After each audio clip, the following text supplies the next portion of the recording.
কাল থেকেই ভারতীয় রেলে টিকিট বুকিংয়ের নতুন নিয়ম জারি হতে চলেছে। সে আপনি এক্সপ্রেস ট্রেনে যাতায়াত করুন, সে আপনি লোকাল ট্রেনে যাতায়াত করুন, অথবা আপনি সুপারফাস্ট ট্রেনে যাতায়াত করুন না কেন, পরের বার ট্রেনে ওঠার আগে অথবা ট্রেনের টিকিট কাটার আগে এই নতুন নিয়মটি যদি আপনি না জানেন, সেক্ষেত্রে কিন্তু আপনাদের বড়সড় সমস্যার মধ্যে পড়তে হবে।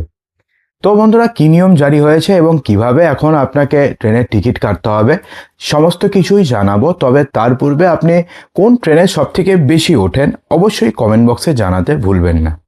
দেখুন, কোটি কোটি রেল যাত্রীদের জন্য এবার বড়সড় সুখবর দিয়েছে ভারতীয় রেল। আইআরসিটিসি তাদের ট্রেন টিকিট বুকিং ওয়েবসাইট এবং প্যাসেঞ্জার রিজার্ভেশন সিস্টেমকে সম্পূর্ণ নতুন রূপ দিতে চলেছে। অর্থাৎ আইআরসিটিসি যে রয়েছে, সে তার যে ট্রেনের টিকিট বুকিংয়ের যে টোটাল ইন্টারফেস রয়েছে সেটাকে সম্পূর্ণভাবে নতুন রূপ দিতে চলেছে এবং নতুন নিয়ম জারি করতে চলেছে। পুরনো ওয়েবসাইটের প্রধান সমস্যা ছিল যে এর ধীর গতি এবং অতিরিক্ত ট্রাফিকের চাপ সামলাতে না পারা। বিশেষ করে সবথেকে বেশি সমস্যা কখন হতো বলুন তো? যখন ধরুন আপনারা কোনো ট্রেনের আপনারা তৎকাল টিকিট কাটতে যাবেন এবং সেই ট্রেনেরতে প্রচণ্ড পরিমাণে রাশ রয়েছে, অর্থাৎ সেই ট্রেনের তৎকাল টিকিট খুব তাড়াতাড়ি শেষ হয়ে যায়। তো সেই সময়তে কি হয় না, আপনি যদি আইআরসিটিসিতে টিকিট কাটেন তাহলে প্রচুর সময় লেগে যায় এবং সেক্ষেত্রে তৎকাল টিকিট বুক হওয়ার আগে পুরো সিট শেষ হয়ে যায়, অর্থাৎ সেক্ষেত্রে বুকিংই হয় না। এটা সবথেকে বড় সমস্যা ছিল। বিশেষ করে তৎকাল টিকিট বুকিংয়ের সময় একসাথে লাখ লাখ মানুষ লগ ইন করার ফলে সার্ভার ডাউন হয়ে যেত এবং পেমেন্ট আটকে যেত মতন ঘটনা নিত্যদিনের ছিল। এই সমস্যা দূর করতে আইআরসিটিসি নতুন উদ্যোগ নিয়েছে। সাধারণ এবং সংরক্ষিত উভয় টিকিট বুকিং প্রক্রিয়ায় ব্যাপক পরিবর্তন এসেছে এবং কাল রাত 12টা থেকেই এই নিয়মটি পুরো দেশ জুড়ে লাগু হতে চলেছে। দেখুন তাহলে কী নিয়ম। আইআরসিটিসি ওয়েবসাইট এবং অ্যাপের আধুনিকরণ হচ্ছে। টিকিট বুকিংয়ের প্রক্রিয়াকে আরও সহজ করতে আইআরসিটিসির নতুন ওয়েবসাইট এবং মোবাইল অ্যাপ্লিকেশন নিয়ে এসেছে। এখন থেকে যাত্রীদের স্লিপার হোক, এসি 3 টায়ার হোক, এসি 2 টায়ার হোক, সিট দেখার জন্য বারবার আলাদা করে ক্লিক করতে হবে না। অর্থাৎ আপনি এসি 2 টায়ারের জন্য দেখছেন, আপনাকে আলাদা করে ক্লিক করতে হচ্ছে। আপনি এসি 3 টায়ারের জন্য দেখছেন, 2 টায়ারের জন্য দেখছেন, স্লিপারের জন্য দেখছেন, আপনাকে আলাদা আলাদাভাবে ক্লিক করতে হচ্ছে। এরকমভাবে করতে হবে না। সমস্ত ক্লাসের ফাঁকা আসন এখন একটি সিঙ্গেল স্ক্রিনে আপনি দেখতে পারবেন। অর্থাৎ একটা সিঙ্গেল স্ক্রিন থাকবে এবং সেখানে আপনি সমস্ত সিটের, অর্থাৎ স্লিপারে কতগুলো ফাঁকা আসন রয়েছে বা এসি 2 টায়ারে কতগুলো ফাঁকা আসন রয়েছে, সমস্ত কিছু আপনি একটি ক্লিকে দেখতে পারবেন। নতুন সিস্টেমে যাত্রীরা বুকিং করার আগেই বিভিন্ন তারিখের ভাড়া তুলনা করার জন্য ফেয়ার ক্যালেন্ডার দেখতে পারবেন।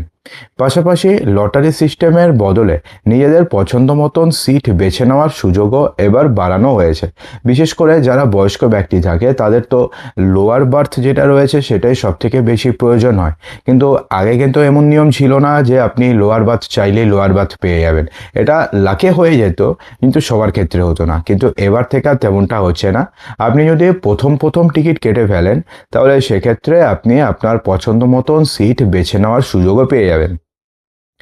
বুকিংয়ের সময় যে ক্যাপচা যাচাইকরণের যে ধাপ, যেটা আগে অনেকটাই ছিল ইরিটেটিং ছিল, অ্যানোয়িং ছিল, অর্থাৎ তৎকাল টিকিট তো বুকিং করাই যেত না, তো সেটা এখন অনেকটাই কমিয়ে আনা হয়েছে।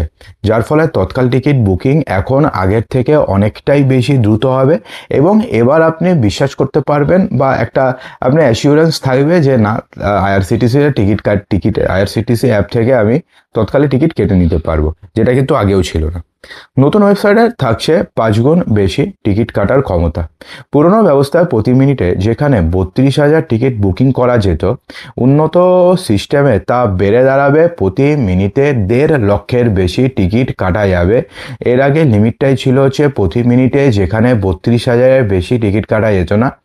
এখন থেকে আইআরসিটিসির নতুন ওয়েবসাইটের মাধ্যমে আপনি প্রতি মিনিটে 1.5 লক্ষের বেশি টিকিট কাটা যাবে। যদিও আপনি তো আর 1.5 লক্ষ টিকিট কাটবেন না, কিন্তু এটার কার্যক্ষমতাটাকে বাড়ানো হয়েছে। আগে এতটা টিকিটের লোডই নিতে পারতো না, কিন্তু এখন 1.5 লক্ষ পর্যন্ত পার মিনিটে টিকিট কাটার লোড নিতে পারবে। অর্থাৎ সার্ভার জ্যাম হওয়ার মতন যে আশঙ্কাগুলো রয়েছে সেটা এখন অনেকটাই কমে যাবে। ট্রেনের পিএনআর অনুসন্ধান ক্ষমতা প্রতি মিনিটে যেটা আগে ছিল 4 লক্ষ, সেখান থেকে বাড়িয়ে 40 লক্ষ করে দেওয়া হয়েছে।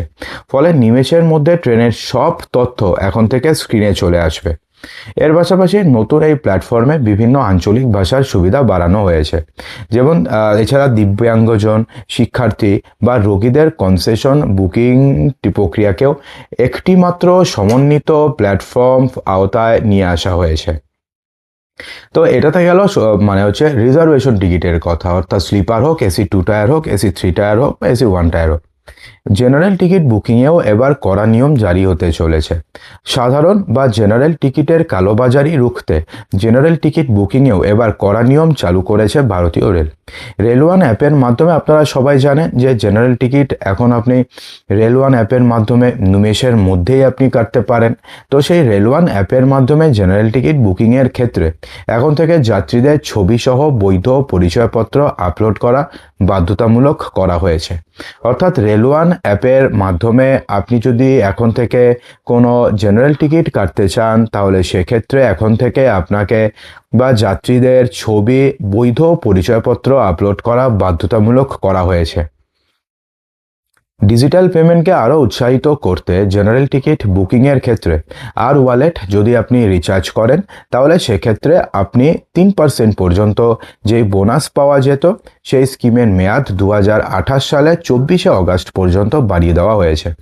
অর্থাৎ যদি আপনি রেল ওয়ালেট অ্যাপের মাধ্যমে যদি আপনি রিচার্জ মানে রেল ওয়ালেট অ্যাপটিকে যদি আপনি রিচার্জ করেন, সেক্ষেত্রে আপনি 3% পর্যন্ত বোনাস পাবেন। এবং রেল ওয়ালেট অ্যাপের মাধ্যমে আপনি যদি টিকিট বুকিং করেন, সেক্ষেত্রেও আপনি 3% পর্যন্ত বোনাস পাবেন।